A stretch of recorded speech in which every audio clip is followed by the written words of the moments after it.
The sky above Eden 7 burned red, not from the rising sun, but from the fires of destruction that had consumed everything in their path. The air smelled of smoke and something metallic, a sharp tang that made it hard to breathe deeply. Explosions echoed in the distance, though they were quieter now, almost like the planet itself was catching its breath after years of relentless fighting. This was the Zeran War, a conflict no one had wanted but everyone seemed unable to stop. It wasn't about land or resources anymore, it was about survival. Jason Holt knelt behind a crumbling wall, his hands trembling as he checked the readings on his medical scanner. He wasn't a soldier by choice, he hated guns, but someone had to patch up the wounded when things went wrong. And they always went wrong here. Jason came from Nebraska, a place where fields stretched endlessly under. Blue skies far away from places like this. But he'd signed up for duty because he believed in helping people, even if those people carried rifles instead of plows. His team was scattered, most of them dead or retreating toward the extraction point near the frozen River Kale. The outpost they'd been defending was gone now, reduced to rubble by Zeran plasma weapons. The Zerans, tall, insect-like creatures with glowing eyes and voices that sounded like grinding stone, had declared humanity an invasive species. To them, humans were invaders who didn't belong in their part of space. They saw no reason to negotiate or coexist. Every attempt at communication had failed. Now, all that remained was bloodshed. Jason adjusted his helmet and glanced at the ground around him. Something strange caught his eye, a patch of silver-green moss growing near his boots. It shimmered faintly, almost like it was alive. He frowned. There shouldn't have been any vegetation here, not after weeks of bombardment. He reached out cautiously, brushing his gloved fingers against the surface. It felt cool and damp, unlike anything he'd ever touched before. A shiver ran down his spine. "Don't touch it," he muttered to himself, pulling his hand back quickly, but it was too late. Within moments, Jason felt a burning sensation in his throat. His chest tightened, making it difficult to draw breath. Panic surged through him as he realized what was happening. This wasn't just moss, it was something engineered, something designed to kill. He fumbled for his comm unit, trying to send a distress signal, but his vision blurred and his limbs grew heavy. "Don't touch the silver moss," he gasped, his voice barely audible over the static. "It's not moss."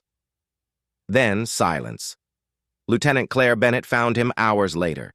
She was a tall woman with dark hair tied back in a tight braid, her face streaked with dirt and exhaustion.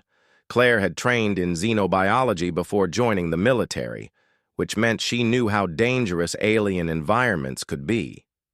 When she saw Jason lying motionless beside the wall, her heart sank. She recognized the symptoms immediately: cellular breakdown caused by some kind of biological agent.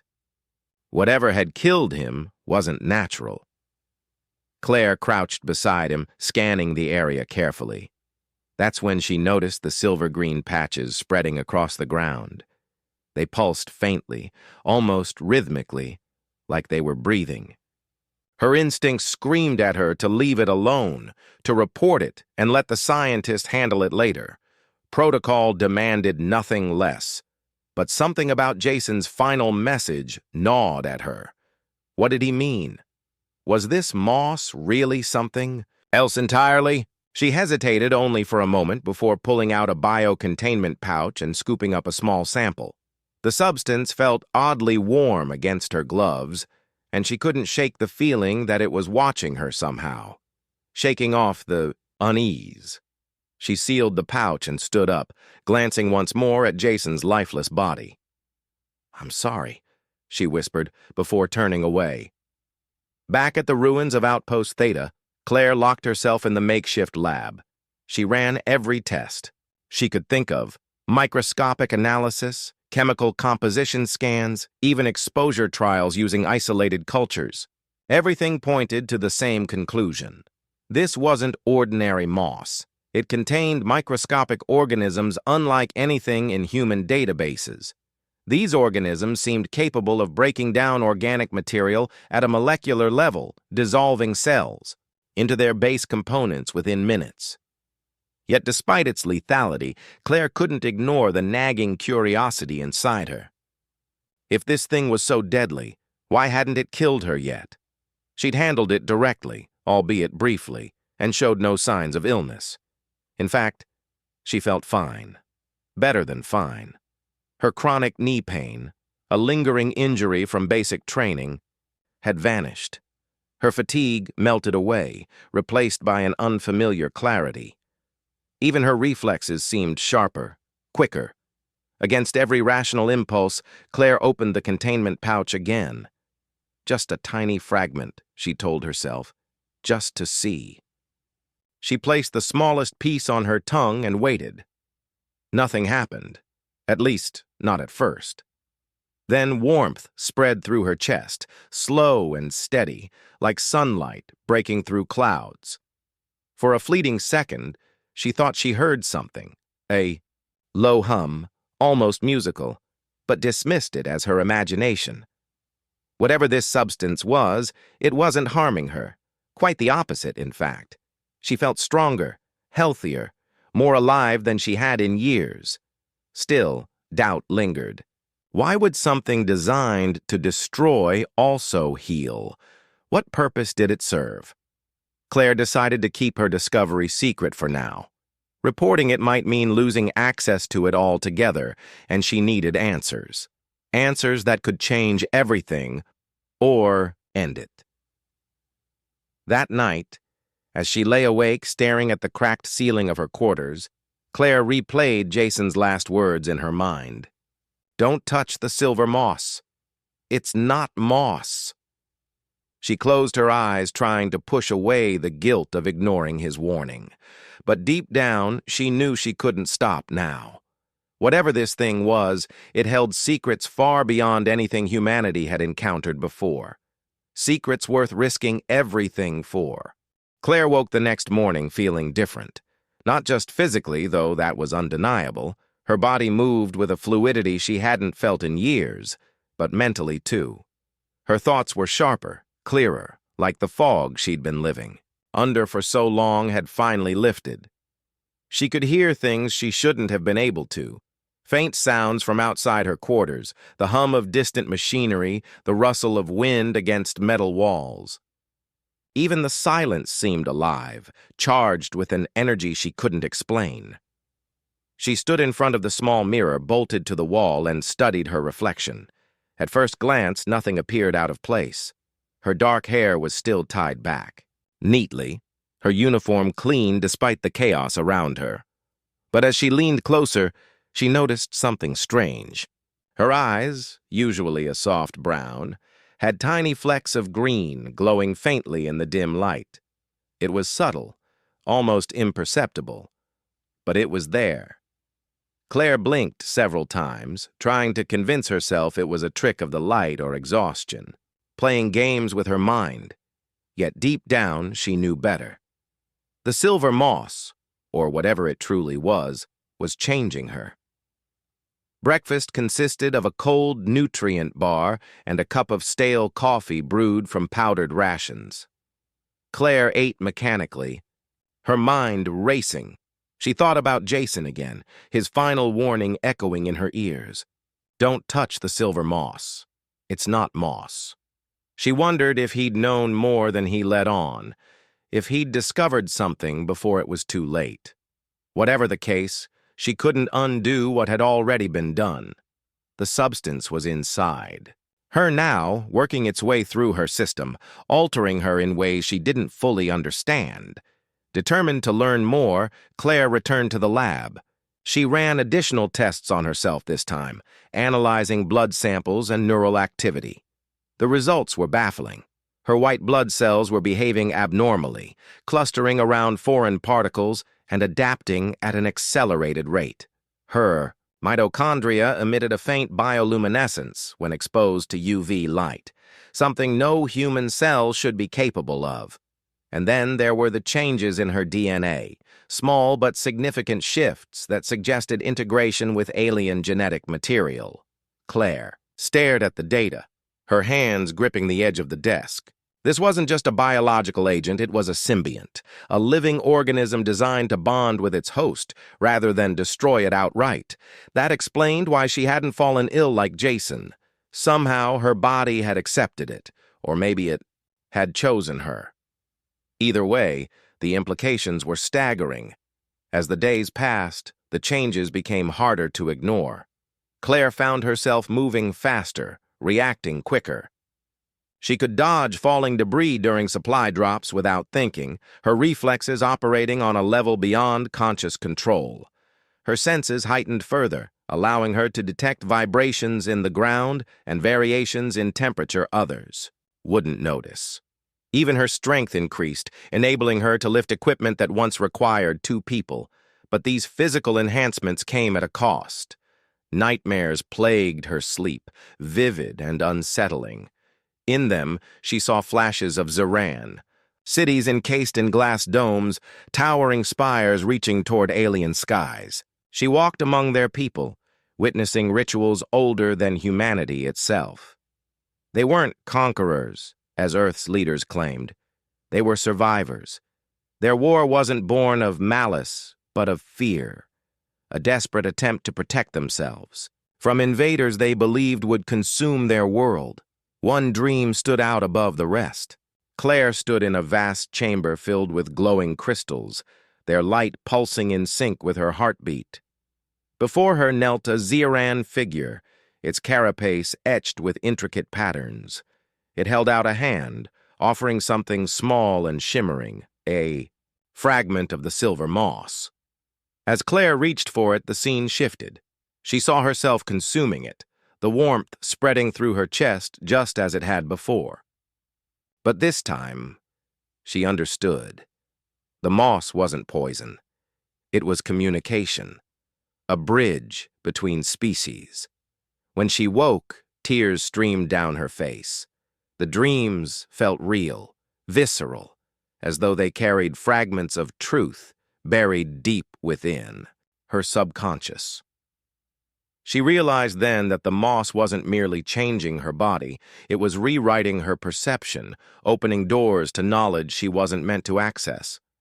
And yet she couldn't bring herself to regret it. Every step forward brought her closer to understanding the Zarans, to uncovering the truth behind the war. News of Jason's death reached command, and orders arrived instructing Claire to evacuate Eden 7 immediately. Reinforcements were en route, along with scientists eager to study the bioagent responsible for his demise. Claire packed her gear reluctantly, knowing she couldn't leave without taking the sample with her. She sealed it carefully in a hidden compartment of her pack, resolving to keep it safe until she could determine its purpose. The journey back to the extraction point was tense. Skirmishes erupted sporadically as remaining human forces clashed with Zaran patrols. Claire stayed close to the group, avoiding unnecessary risks while keeping a watchful eye on her surroundings. Despite the danger, she felt oddly calm, her heightened senses guiding her through the chaos. When plasma fire erupted nearby, she ducked instinctively, shielding her head as shrapnel rained down. Others hesitated, caught off guard by the sudden attack, but Claire reacted instantly, pulling a wounded soldier to safety before returning to help another. By the time they reached the rendezvous zone, word of her quick reflexes had spread. Some whispered about adrenaline or training, but Claire knew the truth. The moss had made her stronger, faster, more attuned to the world around her. She didn't share this knowledge, of course. To do so would invite suspicion, possibly even imprisonment. For now, she kept her secret close, trusting only herself. The transport ship arrived just as night fell, casting long shadows over the desolate landscape. Claire boarded last, clutching her pack tightly. As the engines roared to life and the craft ascended into the crimson sky, she glanced one final time at Eden 7 below. The planet looked peaceful from this distance, its fiery hues softened by the haze of atmosphere. But Claire knew better. Beneath that serene facade lay countless stories of loss and misunderstanding, of lives torn apart by fear and mistrust. Back aboard the lunar relay station, Claire resumed her routine, blending seamlessly into the background. No one suspected anything unusual about her behavior. She performed her duties efficiently, maintaining a professional demeanor that masked the turmoil brewing within. Nights were the hardest. Alone in her quarters, she replayed the dreams over and over, searching for meaning in their cryptic imagery. Each vision reinforced her growing belief that humanity had misunderstood the Zerans entirely. Their actions weren't those of aggressors, but of defenders fighting to preserve their way of life. Driven by this conviction, Claire began experimenting cautiously with the moss. She consumed tiny amounts, testing its effects on her body and mind. With each dose, the connection deepened. She could feel it now, a presence coiled within her chest, whispering truths she struggled to comprehend. It spoke of harmony, of balance, of unity between species. It urged her to act, to bridge the gap separating humans and Zerans before it was too late. Yet doubt lingered. What if she was wrong?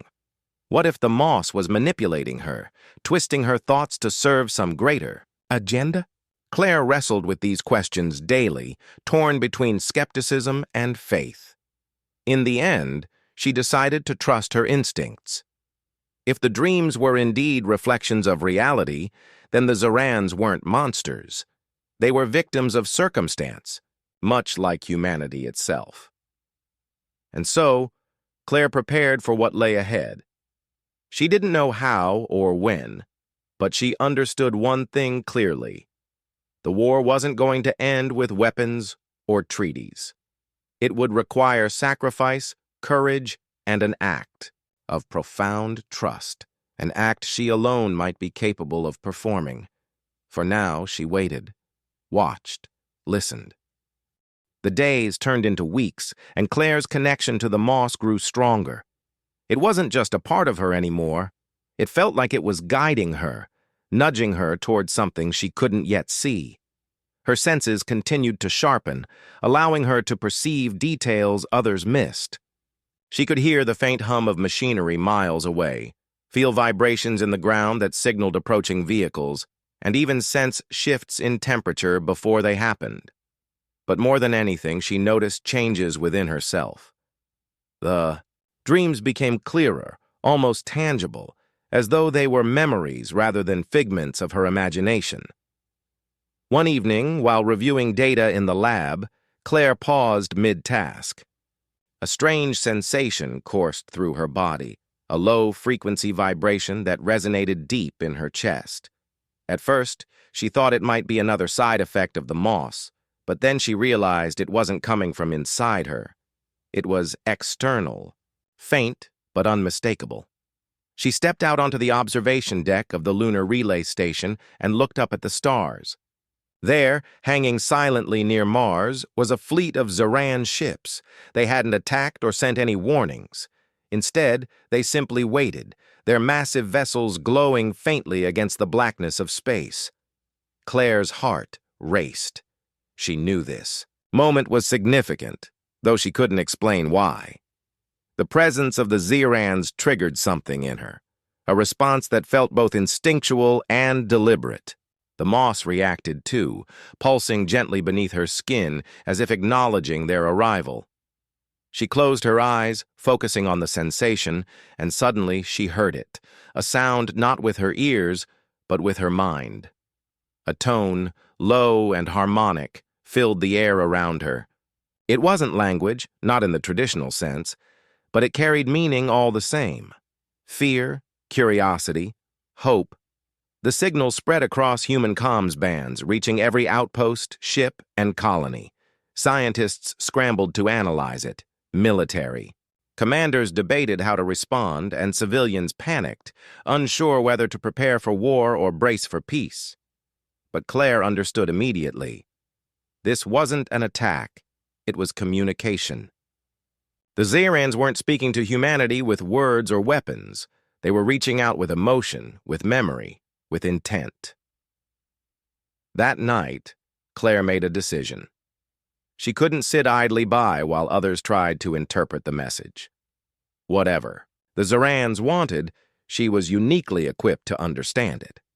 Armed with nothing but her resolve and the sample of silver moss hidden in her pack, she requested permission to board a shuttle bound for Ganymede, where Earth's leadership had gathered to discuss their next move. Her request was granted without question. After all, she was just a medic, someone who followed orders rather than gave them. No one suspected what she truly intended. When the shuttle docked at Ganymede's orbital station, Claire slipped away from the group and headed straight for the decontamination chamber. Inside, she opened the sealed container holding the moss. Its shimmering surface caught the light, pulsing faintly as though alive. For a moment she hesitated, remembering Jason's final words. "Don't touch the silver moss, it's not moss." But she pushed the thought aside. She'd already crossed that line. What mattered now was understanding, not fear. She inhaled deeply, drawing the spores into her lungs. The warmth spread through her instantly, more intense this time, filling her entire body with energy. Her vision blurred, colors shifting into unfamiliar hues, and then everything snapped into focus. She could see beyond the walls of the chamber, beyond the station itself, as if her consciousness had expanded to encompass the void outside. And there, among the stars, she sensed the Zorans watching, waiting. Moments later, Claire emerged from the chamber transformed. Her skin glowed faintly, her eyes reflecting the alien spectrum of light only visible to those attuned to it. She walked with purpose, ignoring the startled looks from passing crew members. When she reached the observation deck, she found the room empty save for a single screen displaying the Zoran fleet. She stood before it, closing her eyes and letting the harmonic tone wash over her. Then she projected, not with words or gestures, but with memory, with emotion. She shared Jason's story. The kindness he showed even in the face of death, the grief she felt when she found his body, the guilt that haunted her for tasting the moss despite his warning. She showed them the truth of her transformation, the way the moss had changed her, connected her to their world. And finally, she revealed what she now understood. The war hadn't been about conquest. It had been about fear, misunderstanding, survival. The tone shifted. Claire felt it resonate differently, softer, warmer. A pause. Then came a reply. Images flooded her mind. Zoran cities bathed in golden light, their people gathering in communal rituals, their children laughing as they played beneath crystalline skies. But there were darker images, too. Battles fought long before humanity arrived, scars etched into the land and the hearts of their people. And then, a single scene. A Zoran, kneeling beside one of their own, dead from a toxin released during humanity's first skirmish. They hadn't known it was lethal. They'd thought it harmless. Claire opened her eyes, tears streaming down her face. The message was clear. Both sides had acted out of fear, reacting to threats they didn't fully comprehend. The war hadn't been inevitable. It had been avoidable, if only they'd listened sooner. Hours passed before the official response came. Earth's leaders convened an emergency meeting, debating whether to engage or retreat. Meanwhile, Claire remained on the observation deck, staring at the Zoran fleet. She didn't need to guess their intentions anymore. They weren't here to fight.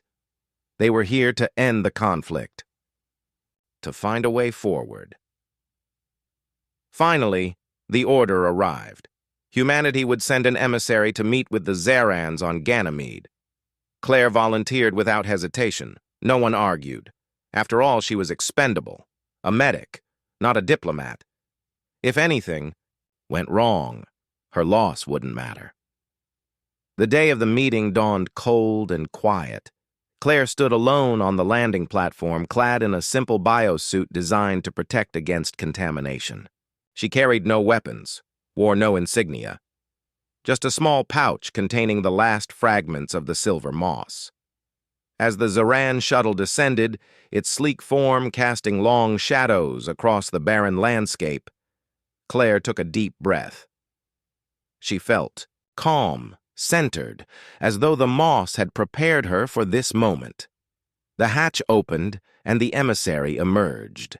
Towering and imposing, its chitinous exoskeleton gleamed in the dim light, etched with intricate patterns that marked it as a leader. Its bioluminescent eyes glowed softly, studying her with an intensity that made her skin tingle. For a long moment, neither moved. Then slowly, the Zaran lowered its head and placed a three-fingered hand over its chest in a gesture of respect. Claire mirrored the motion, her own hand trembling slightly as she pressed it to her heart. Then, without hesitation, she reached into the pouch and withdrew a clump of the silver moss. She held it up for the Zaran to see, letting the light catch its shimmering surface. The emissary tilted its head, curiosity evident in its posture. Claire didn't speak. She didn't need to. Instead, she brought the moss to her lips and consumed it, letting the warmth spread through her once more. The Zaran watched intently, its glowing eyes fixed on hers. Then, in a gesture that shocked everyone watching, including Claire, it reached into its own pouch and retrieved a fragment of preserved human tissue. It was skin, taken from a fallen Zaran soldier during the early days of the war. Without hesitation, the emissary placed the fragment in its mouth and swallowed. A collective gasp rippled through the observers, though Claire barely heard it. All she felt was connection, understanding, unity. In that moment, the war ended, not with a treaty or surrender, but with consumption, with becoming. As the two beings stood there, transformed by the essence of the other, the harmonic tone returned, louder and clearer than ever before. It wasn't just a sound anymore. It was a promise, a new beginning. The meeting on Ganymede changed everything, though no one understood it fully at first. Claire stood motionless as the harmonic tone filled the air, resonating not just in her ears, but deep within her chest. The Zaran emissary remained still, as well, its glowing eyes fixed on her with an intensity that seemed to pierce through every layer of doubt or fear she might have had. For a moment, time itself seemed to pause, as if the universe was holding its breath, waiting to see what would happen next. When the tone finally faded, the emissary turned and re-entered its shuttle without another word or gesture. No formal agreements were signed, no speeches delivered, just silence and the weight of what had been exchanged. Claire watched as the sleek craft ascended into the sky, its engines humming softly before disappearing into the void. She didn't move until, long after it was gone, her mind racing with questions she couldn't answer. What had just happened? Was this truly the end of the war? Or was it merely the beginning of something far greater and far more uncertain? Back aboard the lunar relay station, news of the meeting spread quickly. Cameras had captured Claire consuming, the silver moss and the Zaran emissary reciprocating with the preserved human tissue. The footage played endlessly across every screen, analyzed by scientists, debated by politicians, and dissected by ordinary people trying to make sense of what they'd seen. Some hailed Claire as a hero, a bridge between species who had risked everything for peace. Others accused her of betrayal, claiming she had compromised humanity's safety by aligning herself with an alien entity.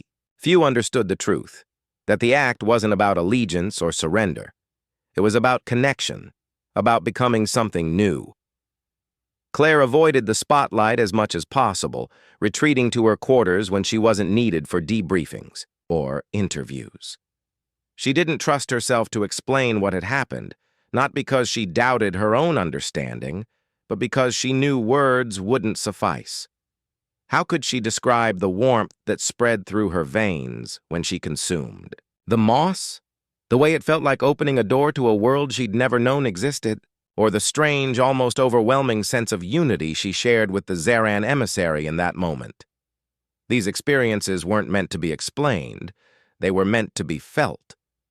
Days turned into weeks, and life aboard the station slowly returned to normal, or as close to normal as it could get under the circumstances. Scientists worked tirelessly to study the recordings of the meeting, searching for clues hidden in the harmonic tone or the gestures exchanged between Claire and the emissary. Military leaders drafted contingency plans, preparing for any possibility, from renewed conflict to unprecedented cooperation. Meanwhile, Claire continued to carry the moss inside her, its presence growing stronger with each passing day. It wasn't just a part of her anymore. It was shaping her, guiding her toward a future she couldn't yet see. One night, unable to sleep, Claire wandered to the observation deck. She gazed out at the stars, their light cold and distant compared to the warmth pulsing beneath her skin. The dreams had grown more vivid since the meeting, filling her mind with images of Zeran's cities and rituals, of humans and Zerans working side by side to heal the scars left by years of war. At first, she thought these visions were simply echoes of her encounter with the emissary, fragments of memory imprinted on her consciousness during their exchange. But as time went on, she began to suspect otherwise. The dreams felt less like memories and more like glimpses of what could be, a future where humanity and Zerans coexisted not as enemies but as partners. Her thoughts were interrupted by the sound of footsteps behind her. Turning, she saw Lieutenant Commander Ryan Lewis approaching, his expression unreadable. He was a tall man with graying hair and sharp features, someone who had always valued order over chaos. Claire tensed slightly, unsure of why he was here or what he wanted. "Commander," she said, nodding politely. "Lieutenant Bennett," he replied, stopping a few feet away. His voice was calm, measured, but there was an edge to it that made her uneasy. "Mind if I join you?" "Not at all," Claire said, stepping aside to give him room.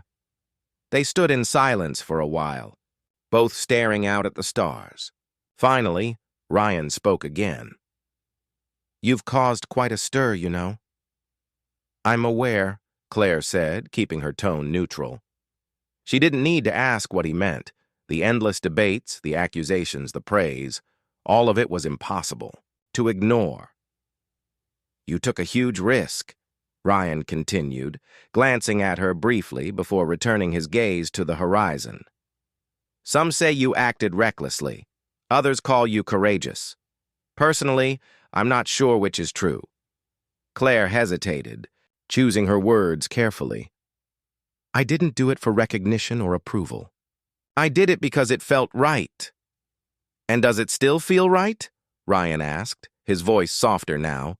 There was no judgment in his question, only genuine curiosity. "Yes," Claire said without hesitation. "It does." Ryan nodded slowly, as if satisfied with her answer. "Then maybe we should trust your instincts. After all, you're the only one who's been changed by this." His choice of words caught her off guard, and she turned to look at him sharply. "What do you mean?"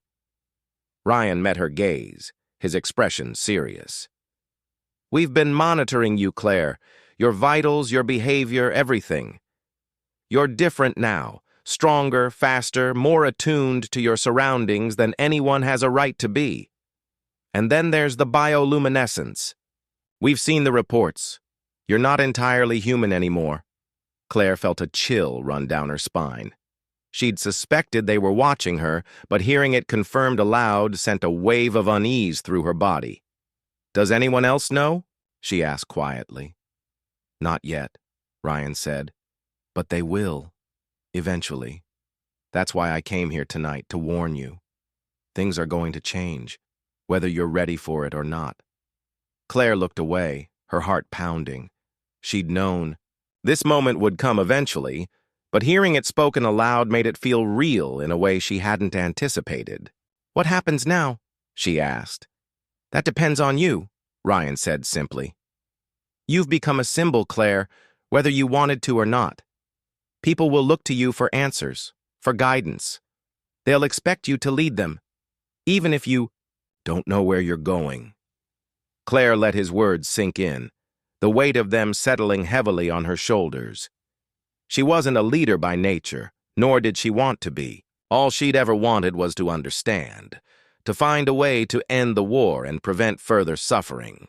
But now, standing here under the vast expanse of stars, she realized that understanding wasn't enough. Action was required. Sacrifice, courage, if sensing her resolve, Ryan placed a hand on her shoulder. Whatever happens next, remember this: you're not alone. Even if it feels that way sometimes, there are others who believe in what you're doing. Trust yourself, Claire, and trust the path you're on.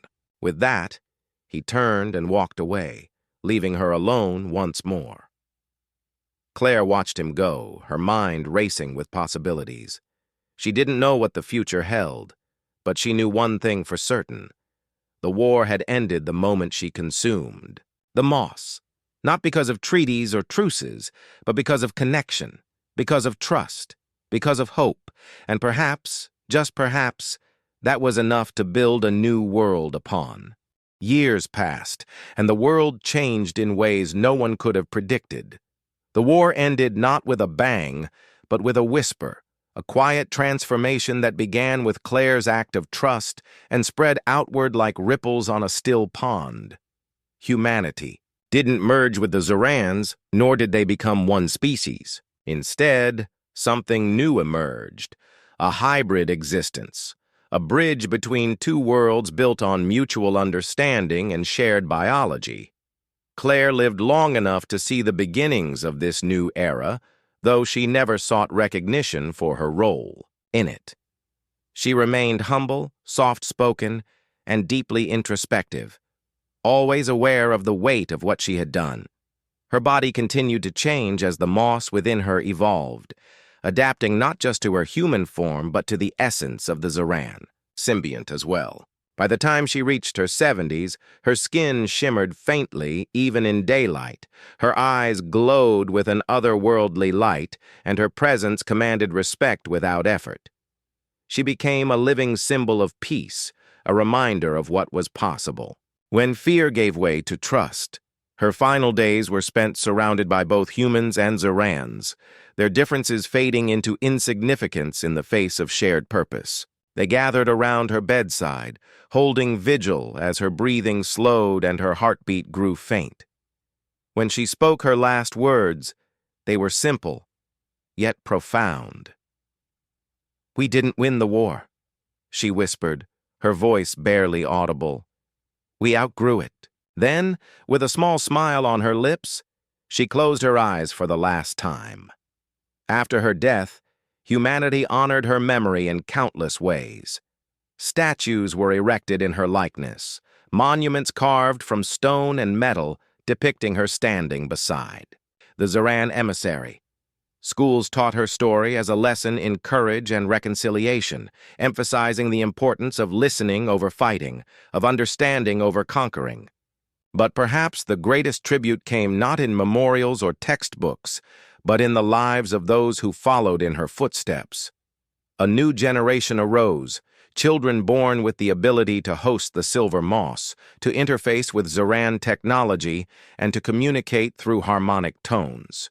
These hybrids, part human, part Zoran, became ambassadors, mediators, and innovators, bridging gaps that had once seemed insurmountable.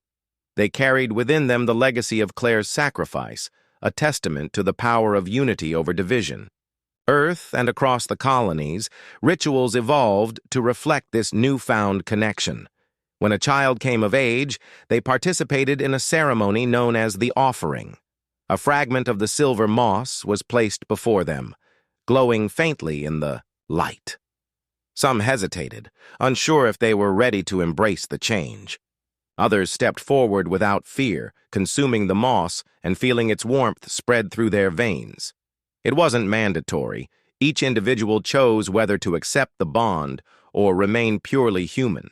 But most chose to take the step, drawn by the promise of understanding and the chance to be part of something greater than themselves. The Zirans, too, adapted to this new reality. Their cities, once hidden beneath glass domes, opened their doors to humanity. Trade flourished, knowledge exchanged freely, and cultural traditions intertwined until it became difficult to tell where one ended and the other began. Conflicts still arose occasionally, as they always do, but they were resolved through dialogue rather than violence. Both species learned to value coexistence over conquest, cooperation over competition. For Claire, there was no grand monument or eternal resting place. Her ashes were scattered across Ganymede, the site of her historic meeting with the Ziran emissary. As the winds carried her remains across the barren landscape, those who witnessed the act felt a deep sense of closure. She had started something extraordinary, something that would shape the future of two species for generations to come, and now she belonged to the stars. Today, the silver moss is no longer feared as a weapon or dismissed as a curiosity. It is revered as a gift, a tool for connection and growth. Scientists study its properties endlessly, unlocking secrets about biology, consciousness, and the nature of life itself. Philosophers debate its implications, pondering questions about identity, free will, and the boundaries of existence. But for most people, it is simply a part of life, a reminder of how far they've come and how much further they can go. In homes and communities across the galaxy, parents tell their children stories of Claire Bennett, the medic who dared to taste the unknown. They speak of her bravery, her compassion, and her unwavering belief in the possibility of peace. And when the children ask why she did it, the answer is always the same: because someone had to. Because fear only breeds more fear. Because sometimes the bravest thing you can do is trust. The war ended the moment a human consumed what killed their soldier. That moment wasn't about poison or destruction. It was about discovery, about kinship, about finding common ground in the unlikeliest of places. And as long as the stars shine above, that moment will never be forgotten.